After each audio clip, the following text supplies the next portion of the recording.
2 ക്യാരറ്റും ഗോതമ്പൊടിയും ഒക്കെ ഉപയോഗിച്ചുകൊണ്ട് ഇഡ്ഡലി പാത്രത്തിൽ ആവിയിൽ വേവിച്ചെടുക്കുന്ന ഏറ്റവും ഹെൽത്തി ആയിട്ടുള്ള നല്ലൊരു പലഹാരത്തിന്റെ റെസിപ്പി ആട്ടോ ഇന്നത്തേത്. ഇതുപോലെ ഏറ്റവും സിമ്പിളായിട്ട് നമുക്ക് റെഡിയാക്കി എടുക്കാവുന്നതേ ഉള്ളൂ. ഒരു തുള്ളി ഓയിൽ പോലും ചേർക്കാത്തതുകൊണ്ട് നല്ല ഹെൽത്തി ആയിട്ട് കുട്ടീസിനൊക്കെ കൊടുക്കാനും പറ്റും. എല്ലാവരും മിസ് ചെയ്ത് ട്രൈ ചെയ്ത് നോക്കി വൈകിട്ട് നല്ല ചൂട് ചായയുടെ ഒക്കെ കൂടെ അടിപൊളിയായിട്ടിരുന്ന് കഴിക്കാം. കമന്റ്സ് ഒക്കെ ആണെന്നുണ്ടെങ്കിലും മറക്കാതെ അറിയിക്കണേ. അപ്പൊ നമ്മുടെ പലഹാരത്തിന് വേണ്ടിയിട്ട് ആദ്യം തന്നെ ശർക്കര പാനി ഒന്നും കൂടെ ഉരുക്കിയെടുക്കണം. അതിനായിട്ട് മധുരത്തിന് വേണ്ടിയിട്ട് ഞാൻ അത്യാവശ്യം വലിപ്പമുള്ള ഒരു 3 ശർക്കര എടുത്ത് 1 കപ്പ് വെള്ളം കൂടി ചേർത്ത് നല്ലോണം തന്നെ ഒന്നും കൂടെ തിളപ്പിച്ചെടുക്കുന്നുണ്ട്. ഇതിപ്പോ കറക്റ്റ് അളവ് പറയുകയാണെന്നുണ്ടെങ്കിൽ 1 കപ്പ് 250 ml കപ്പിന് 1 കപ്പ് ശർക്കര ഗ്രേറ്റ് ചെയ്താണ് എടുത്തിരിക്കുന്നത്. ഇതുപോലെ അച്ചായിട്ട് എടുത്തുകൊണ്ടാണ് അത്യാവശ്യം വലിപ്പമുള്ളതായിട്ട് തോന്നുന്നത് കേട്ടോ. മധുരമൊക്കെ കുറവുള്ള ശർക്കരയാണെന്നുണ്ടെങ്കിൽ അതനുസരിച്ച് ഒന്ന് നോക്കി ബാലൻസ് ചെയ്താൽ മാത്രം മതി. 1 കപ്പ് ശർക്കര ഗ്രേറ്റ് ചെയ്ത് എടുക്കുമ്പോൾ 1 കപ്പ് തന്നെ വെള്ളവും കൂടി ചേർത്ത് കൊടുക്കുക. നല്ലോണം തന്നെ ഇതുപോലെ ഒന്നും കൂടി തിളച്ച് ശരിക്കും ഒന്നും കൂടി ഉരുകി വന്നിട്ടുണ്ട്. അപ്പോൾ നമുക്ക് ഗ്യാസ് ഓഫ് ചെയ്ത് അതവിടെ മാറ്റി വെക്കാം. വലിയ ചൂടൊക്കെ ഒന്നാറി വരണം. ഇനിയിപ്പോൾ അടുത്തതായിട്ട് വേണ്ടത് ഗോതമ്പൊടിയാണ്. അപ്പോൾ ഗോതമ്പൊടിയുടെ ആ ഒരു പച്ചക്കുത്തൊക്കെ ഉണ്ടല്ലോ അതൊന്ന് മാറിക്കിട്ടാൻ വേണ്ടിയിട്ട് നല്ലോണം തന്നെ ഒന്നും കൂടി ചൂടാക്കിയും കൂടി എടുക്കുന്നുണ്ട്. ഇതുപോലെ 1 കപ്പ് ഗോതമ്പൊടി എടുത്ത് ഒരു പാൻ ഒന്ന് ചൂടായി കഴിയുമ്പോൾ അതിലേക്ക് ചേർത്ത് ഗ്യാസ് ഏറ്റവും ലോ ഫ്ലെയിമിലാക്കി നല്ലോണം തന്നെ ഒന്നും കൂടി ചൂടാക്കി എടുക്കുക.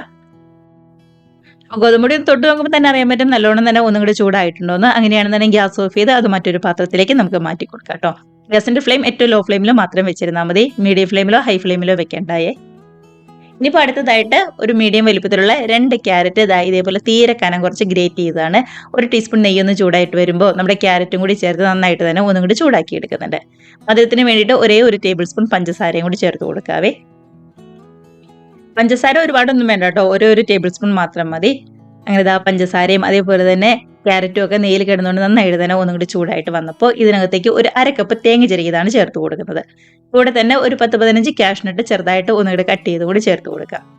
അപ്പോൾ ക്യാരറ്റ് അത്യാവശ്യം വലിപ്പമുള്ള ക്യാരറ്റ് ഒക്കെ ആണെന്നുണ്ടെങ്കിൽ ഒരെണ്ണം മാത്രം മതിയാവും കേട്ടോ. ഇതിപ്പോൾ മീഡിയം വലിപ്പത്തിലുള്ളതുകൊണ്ടാണ് ഞാൻ 2 എണ്ണം മാത്രം എടുത്തത്. നമ്മുടെ തേങ്ങയും ക്യാരറ്റും എല്ലാം നല്ലോണം തന്നെ ഒന്നും കൂടി ചൂടായി ശരിക്കും ഒന്നും കൂടി യോജിച്ച് വന്നിട്ടുണ്ട്. അപ്പോൾ ഇത് മതി. ഇനി നമുക്ക് ഗ്യാസ് അങ്ങ് ഓഫ് ചെയ്യാവുന്നതേ ഉള്ളൂ. ഇനിയിപ്പോൾ നമുക്ക് റെഡിയാക്കി എടുക്കാനായിട്ട് ഇതുപോലെ അത്യാവശ്യം വലിപ്പമുള്ള ഒരു ബൗൾ എടുത്ത് നമ്മൾ നേരത്തെ ചൂടാക്കി വെച്ച ഗോതമ്പൊടി ഉണ്ടല്ലോ അത് ആ ബൗളിലേക്ക് ചേർത്ത് കൊടുക്കുന്നുണ്ട്. കൂടെ തന്നെ നമ്മൾ ഇപ്പം റെഡിയാക്കി വെച്ച ക്യാരറ്റിൻ്റെ തേങ്ങയുടെ മിക്സ് ഉണ്ടല്ലോ അതും കൂടി ചേർത്ത് കൊടുക്കാം. നല്ലോണം തന്നെ രണ്ടും കൂടി ഒന്നും കൂടി യോജിപ്പിച്ചെടുത്തതിന് ശേഷം ഇതിലേക്കാണ് നമ്മൾ നേരത്തെ ഉരുക്കി വെച്ചിരുന്ന ശർക്കരപ്പാനി ഇതേപോലെ അരിച്ച് ചേർത്ത് കൊടുക്കുന്നത്. അതിനുശേഷം കട്ടകളൊന്നുമില്ലാതെ നന്നായിട്ട് തന്നെ ഒന്നും കൂടി മിക്സ് ചെയ്തെടുക്കാം. ആദ്യമേ ഒരുമിച്ച് ചേർക്കേണ്ട ഇതുപോലെ 2ആയിട്ട് മാത്രം ശർക്കരപ്പാനി ചേർത്താൽ മതി കേട്ടോ.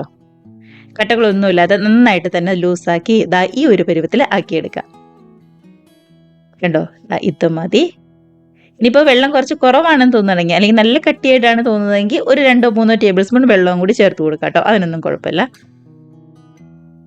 ഇനിയിപ്പോൾ നല്ലൊരു ടേസ്റ്റിന് വേണ്ടി ഒരു 1/4 ടീസ്പൂൺ ഏലക്കപ്പൊടിയും കൂടി ചേർത്ത് നന്നായിട്ട് തന്നെ ഒന്നും കൂടി മിക്സ് ആക്കി എടുത്താലുണ്ടല്ലോ നമ്മുടെ ഗോതമ്പൊടിയും അതേപോലെ തന്നെ ക്യാരറ്റിൻ്റെ മിക്സ് ഇവിടെ റെഡി ആയിട്ടുണ്ട്. കണ്ടത് ഈ ഒരു കട്ടിയിൽ മാത്രം ഇരുന്നാൽ മതി കേട്ടോ. നല്ല കട്ടി കൂടാനും പാടില്ല, എന്നാൽ ഒരുപാടെങ്കിലും ലൂസാവാനും പാടില്ല. ആ കാര്യം ഒന്ന് ശ്രദ്ധിക്കണേ. ഇനിയിപ്പോൾ ഒട്ടും തന്നെ സമയം കളയാതെ നമുക്കൊന്ന് റെഡിയാക്കി എടുക്കാം. അതിനായിട്ട് ഞാൻ ഇവിടെ ഒരു കേക്ക് ടിൻ ആട്ടോ എടുത്തിരിക്കുന്നത്. ചുറ്റും നെയ്യൊന്ന് പറ്റി കൊടുക്കുന്നുണ്ട്.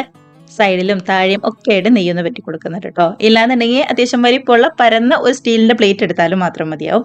നമ്മൾ സാധാരണ വട്ടയപ്പൊക്കെ ആവിക്ക് വെക്കില്ലേ അതേപോലെ തന്നെ. ഇതിലേക്ക് നമ്മൾ റെഡിയാക്കി വെച്ചിരിക്കുന്ന മിക്സും കൂടി ചേർത്ത് നല്ലോണം തന്നെ ഒന്നും കൂടി ടാപ്പ് ചെയ്ത് കവർ ചെയ്ത് നമുക്കങ്ങടെ ആവിക്ക് വെക്കാവുന്നതേ ഉള്ളൂ. ഒരു ഫോയിൽ പേപ്പർ ഉപയോഗിച്ച് നന്നായിട്ട് ഒന്നും കൂടെ കവർ ചെയ്ത് വെക്കുകയാണെന്നുണ്ടെങ്കിൽ ആവിയിൽ വെക്കുമ്പോൾ ഒട്ടും തന്നെ വെള്ളമൊന്നും മേളിൽ ചാടാതെ നന്നായിട്ട് തന്നെ നമുക്ക് കിട്ടും. ഇതുപോലെ 2-3 തവണ നന്നായിട്ട് ഒന്ന് ടാപ്പ് ചെയ്ത് എയർ ബബിൾസ് ഒക്കെ നന്നായിട്ട് കളഞ്ഞതിന് ശേഷം കുറച്ച് കാഷ്നട്ട് മേളിൽ കാണാനായിട്ട് ഒരു ഭംഗിക്ക് വേണ്ടിയിട്ട് ഇതേപോലെ വെച്ച് കൊടുക്കുന്നുണ്ട് കേട്ടോ. ഇതൊക്കെ ഓപ്ഷനിലാണ്, വേണമെന്നുണ്ടെന്ന് നിർബന്ധമൊന്നുമില്ല. കയ്യിലുണ്ടെന്നുണ്ടെങ്കിൽ മാത്രം ചേർത്ത് കൊടുക്കുക. അതിനുശേഷം ഇതുപോലെ ഒരു ഫോയിൽ പേപ്പർ വെച്ച് നന്നായിട്ട് തന്നെ ഒന്നും കൂടെ കവർ ചെയ്തും കൂടി എടുക്കുന്നുണ്ട്. ഒട്ടും തന്നെ വെള്ളം ഒന്ന് മേളിൽ ചാടി വൃത്തിയേടാവാതിരിക്കാൻ വേണ്ടിയിട്ടാണ്. ഇനിയിപ്പോൾ കയ്യിൽ ഫോയിൽ പേപ്പർ ഇല്ലാന്നുണ്ടെങ്കിൽ ഒരു പ്ലേറ്റ് വെച്ച് ഒന്ന് കവർ ചെയ്താലും മതിയാവും. ഇഡ്ഡലി പാത്രത്തിൽ വെള്ളമൊക്കെ നന്നായിട്ട് തിളച്ച് വന്നിട്ടുണ്ട്. അതിനുശേഷം ഇതുപോലെ അങ്ങോട്ട് വെച്ച് ഗ്യാസിന്റെ ഫ്ലെയിം ഒരു മീഡിയത്തിലാക്കി ഒരു 20-25 മിനിറ്റ് നന്നായിട്ട് തന്നെ ഒന്നും കൂടെ വേവിച്ചെടുക്കുകയാണ് ചെയ്യുന്നത്. അപ്പോൾ അതവിടെ ഇരുന്ന് ശരിക്കും സെറ്റായി വരട്ടെ.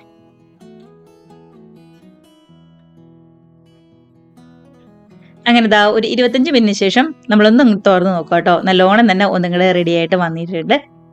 ഇപ്പോൾ ശരിക്കും റെഡിയായെന്ന് അറിയാനായിട്ട് ഒരു സ്റ്റിക്കോ അല്ലാന്നുണ്ടെങ്കിൽ ഒരു കത്തി ഉപയോഗിച്ച് ഒന്ന് കുത്തി നോക്കുക. ഒട്ടും തന്നെ ഒട്ടിപ്പിടിക്കാതെ നല്ല ക്ലിയർ ആയിട്ട് വരുന്നുണ്ടെങ്കിൽ നമുക്ക് റെഡിയായെന്ന് മനസ്സിലാക്കാം. ഇത് മതി. അത് നമുക്ക് ഗ്യാസ് ഓഫ് ചെയ്ത് താഴെ ഇറക്കി ആ വലിയ ചൂടൊക്കെ ഒന്നാറാനായിട്ട് വെയിറ്റ് ചെയ്യാം കേട്ടോ. നമ്മൾ എടുക്കുന്ന പാത്രം കുറച്ചും കൂടി കുഴിയുള്ള പാത്രമൊക്കെ ആണെന്നുണ്ടെങ്കിൽ കുറച്ചും കൂടി സമയം വേണ്ടി വരും. അപ്പോൾ അതനുസരിച്ച് ഒന്ന് നോക്കി നിന്നാൽ മാത്രം മതി. നന്നായിട്ട് തണുത്ത് കഴിഞ്ഞപ്പോൾ സൈഡിൽ നിന്നൊക്കെ ആണെങ്കിലും ശരിക്കും ഇങ്ങോട്ട് വിട്ട് വന്നിട്ടുണ്ട് കേട്ടോ. ഇതുപോലെ നന്നായിട്ട് തന്നെ വന്നിട്ടുണ്ട്. ഇനിയിപ്പോൾ മറ്റൊരു പ്ലേറ്റിലേക്ക് മാറ്റി കട്ട് ചെയ്ത് നമുക്ക് കഴിക്കാവുന്നതേ ഉള്ളൂ. അപ്പോൾ ഇതാ ഇത്രയേ ഉള്ളൂ. ഫ്രിഡ്ജിൽ വെച്ച് ഒന്നും കൂടി തണുപ്പിച്ചിട്ട് കഴിക്കുകയാണെന്നുണ്ടെങ്കിൽ അടിപൊളിയായിരിക്കും കേട്ടോ. കണ്ടോ, ഒട്ടും തന്നെ ഒട്ടിയൊന്നും പിടിക്കാതെ നല്ല ക്ലിയർ ആയിട്ട് തന്നെ നമുക്ക് വന്നിട്ടുണ്ട്. ഗോതമ്പ് പൊടിയും ക്യാരറ്റും ഒക്കെ ഉപയോഗിച്ചുകൊണ്ട് ഏറ്റവും എളുപ്പത്തിൽ റെഡിയാക്കി എടുക്കാൻ പറ്റാവുന്ന നല്ല ഹെൽത്തി ഉള്ള പലഹാരം തന്നെയാണ്. എല്ലാവരും ട്രൈ ചെയ്ത് നോക്കി വൈകിട്ട് നല്ല ചൂട് ചായയുടെയൊക്കെ കൊണ്ട് അടിപൊളിയായിട്ട് ഇരുന്ന് കഴിക്കാം. കമൻസ് ഒക്കെ ആണെന്നുണ്ടെങ്കിലും മറക്കാതെ അറിയിക്കണേ. കൂടെ തന്നെ വീഡിയോ റെസിപ്പിയൊക്കെ ഇഷ്ടമായിട്ടുണ്ടെങ്കിൽ ഒന്ന് ലൈക്ക് അടിച്ച് ഷെയറും കൂടി ചെയ്യാനും, അതേപോലെ തന്നെ ആദ്യമായിട്ട് നമ്മുടെ ചാനൽ കാണുന്നവരാണെന്നുണ്ടെങ്കിൽ ഒന്ന് സബ്സ്ക്രൈബും കൂടി ചെയ്യാനായിട്ട് മറക്കല്ലേ. കണ്ടതാ ഉള്ളൊക്കെ ആണെന്നുണ്ടെങ്കിലും നന്നായിട്ട് വെന്ത് അടിപൊളിയായിട്ട് തന്നെ വന്നിട്ടുണ്ട്. അപ്പോൾ കുട്ടീസിനൊക്കെ ആണെന്നുണ്ടെങ്കിലും ഉറപ്പായിട്ടും ഇഷ്ടമാവും. മധുരമൊക്കെ ഒന്ന് നോക്കി മാത്രം ചേർത്താൽ മതി. അപ്പോൾ ഇത്രയേ ഉള്ളൂ. നമുക്കപ്പോൾ ഇതേപോലുള്ള പുതിയ പുതിയ നല്ല അടിപൊളി വീഡിയോസും റെസിപ്പീസൊക്കെ ആയിട്ട് വീണ്ടും കാണാം. അതുവരെ എല്ലാവരും നല്ല ഹാപ്പി ആയിട്ട് ഹെൽത്തി ആയിട്ട് സേഫ് ആയിട്ട് ഇരിക്കുക. ബൈ.